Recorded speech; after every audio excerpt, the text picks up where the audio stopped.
अस्सलाम वालेकुम, good day, सत श्री अकाल और नमस्ते। तो हम सारे जनाब पढ़ रहे थे एटम्स, फिर हमने कल मॉलिक्यूल्स भी बनाए।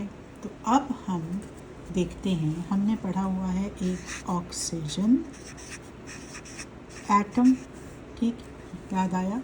और हमें पढ़ा हुआ है हाइड्रोजन एटम। अगर नहीं पता तो पिछले सबक में चले जाएं जहाँ पर हमने ऑक्सीजन एटम पढ़ा था और हाइड्रोजन एटम पढ़े थे।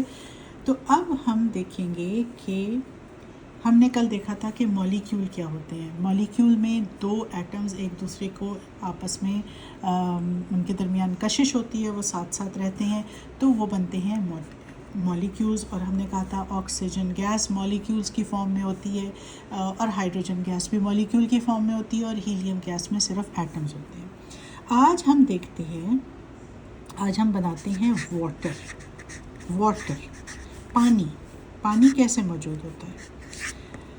तो जनाब हुआ ऐसे कभी माजी में कि ये मैं ऑक्सीजन एटम बनाती हूँ और ज़रा छोटा सा हाइड्रोजन एटम बनाती हूँ, क्योंकि इसके अंदर अगर आपको याद हो 8 प्रोटॉन है और इसमें 1 प्रोटॉन है, तो ज़रा छोटा बनाती हूँ।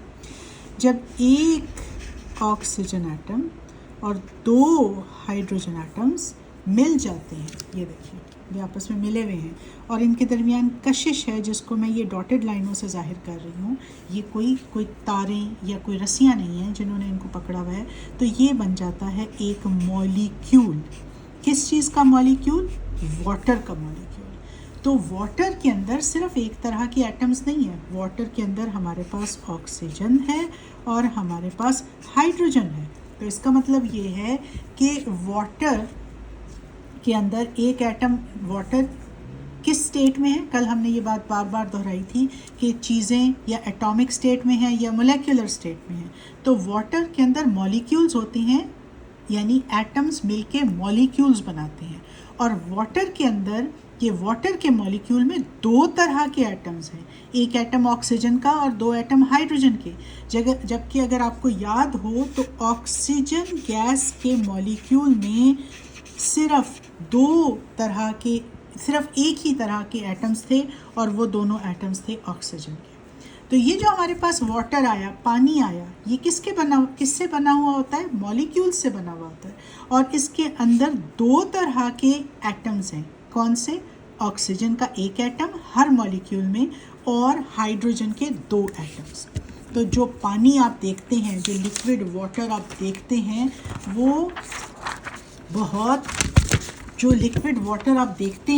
वो बहुत छोटे छोटे ज़र्रों से बना होता है और उन ज़र्रों को हम क्या कहते हैं? मॉलिक्यूल्स।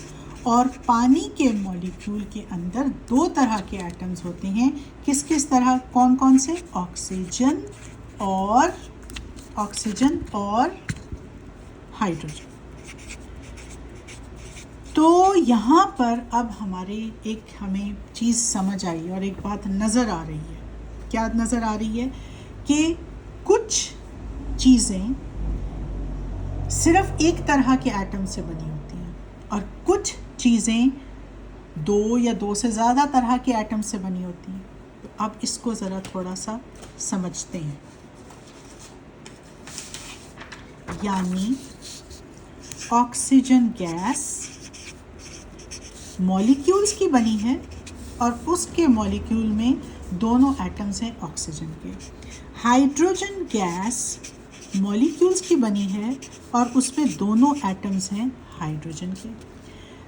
हीलियम गैस एटम्स से बनी है और उसमें सिर्फ एटम है हीलियम के। जबकि वाटर मॉलिक्यूल से बना है और उसके मॉलिक्यूल में 2 एटम हैं हाइड्रोजन के और 1 एटम है ऑक्सीजन का।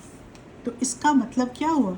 इसका मतलब हुआ कि हमारे पास जो मादा है, जो मैटर है, जो चीज़ें हम मैटर को बाद में डिफ़ाइन करेंगे, यानी जो सब्सटेंसेस हैं वो या तो एक ही तरह के एटम से बने हैं या वो 2 तरह के एटम से बने हैं।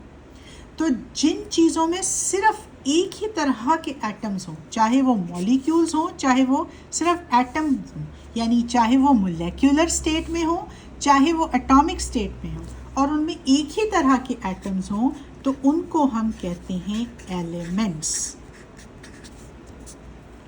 और जिनमें दो या दो से ज़्यादा तरह के एटम्स हों, जिन चीज़ों में दो या दो से ज़्यादा तरह के एटम्स हों, वो मॉलिक्यूल्स हों, उनके अंदर मॉलिक्यूल्स हों, लेकिन मॉलिक्यूल्स में दो या दो से ज़्यादा तरह के एटम्स हों, उनको हम कहते हैं कंपाउंड्स।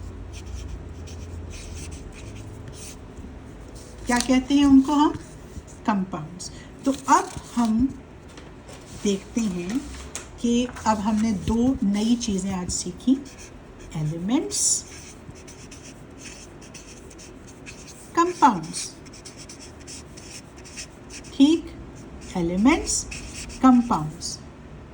एलिमेंट्स को उर्दू में अंसर या अनासिर कहा जाता है और कंपाउंड्स को मुरक्कब कहा जाता है। एलिमेंट्स को अनासिर और कंपाउंड्स को मुरक्कब कहा जाता है।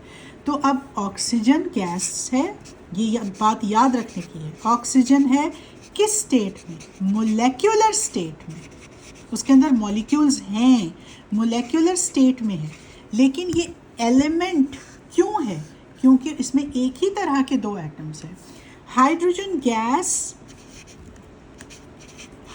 गैस मोलेक्युलर स्टेट में है, लेकिन ये एलिमेंट क्यों है? क्योंकि इसमें एक ही तरह के दो एटम्स हैं।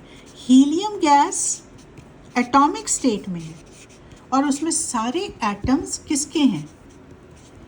हीलियम के। तो वो क्या हुआ? एलिमेंट।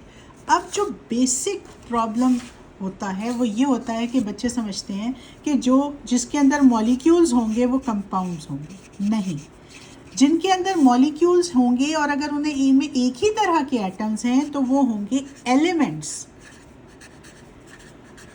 और जिनके अंदर मॉलिक्यूल्स होंगे लेकिन उसमें दो या दो से ज़्यादा तरह के एटम्स होंगे तो वो होंगे कंपाउंड्स। जैसा कि पानी, मैं ज़्यादा मिसालें इस वक्त नहीं दे रही।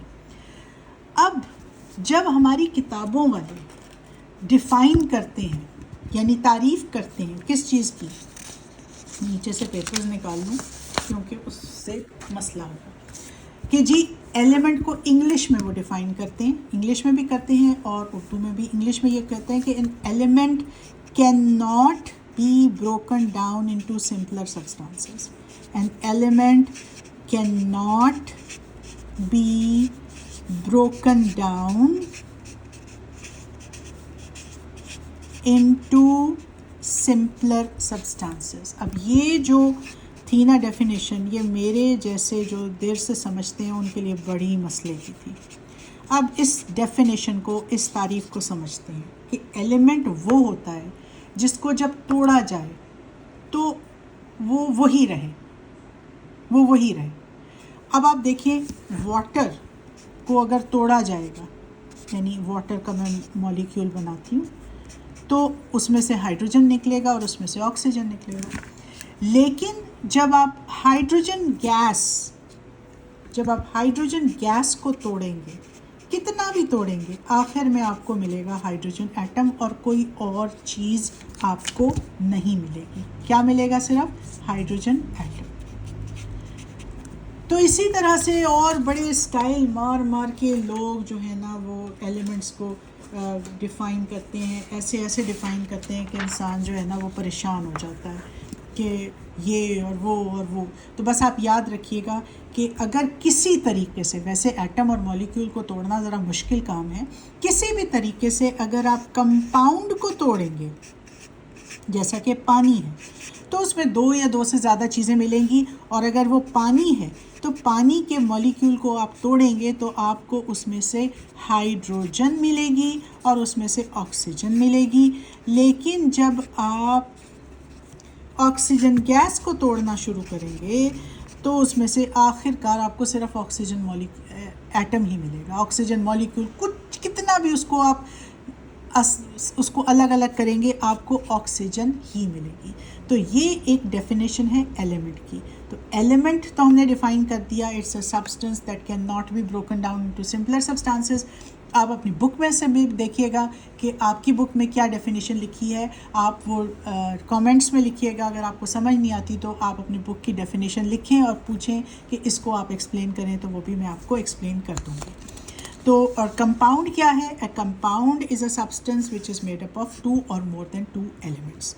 किससे बना है? 2 या 2 से ज़्यादा अनासिर का बना हुआ होता है। Compound is made up of 2 और मोर देन 2 एलिमेंट्स। 2 और मोर देन 2 एलिमेंट्स। ठीक। अब आखिर में जो बात मैं ख़त्म कर रही हूँ वो ये है कि आपने देखा कि चीज़ें हर चीज़ पार्टिकल्स से बनी है। आपने ये देख लिया ना, ज़र्रों से बनी है। हर चीज़ पार्टिकल्स से बनी है। किससे बनी है? ज़र्रों से। या वो ज़र्रे एटम्स होते हैं, ठीक है, या वो ज़र्रे मॉलिक्यूल्स होते हैं। हीलियम गैस एटम की बनी हुई है। लिथियम मेटल एटम्स का बना हुआ है। हीलियम, लिथियम, ये किसका बना हुआ है? एटम्स का बना हुआ है। लेकिन वाटर किसका बना है? मॉलिक्यूल का। लेकिन उसमें मॉलिक्यूल्स में 2 तरह के एटम हैं। ऑक्सीजन किसकी बनी है? मॉलिक्यूल्स की। हाइड्रोजन किसकी बनी है? मॉलिक्यूल्स की। अब जो तीसरी चीज़ कल हम सीखेंगे वो ये है कि चीज़ें ज़र्रों से बनी होती हैं। वो ज़र्रे या एटम्स होते हैं, या मॉलिक्यूल्स होते हैं, या वो आयॉन्स होते हैं। तो ये चीज़ अब हम अगले लेसन में पढ़ेंगे।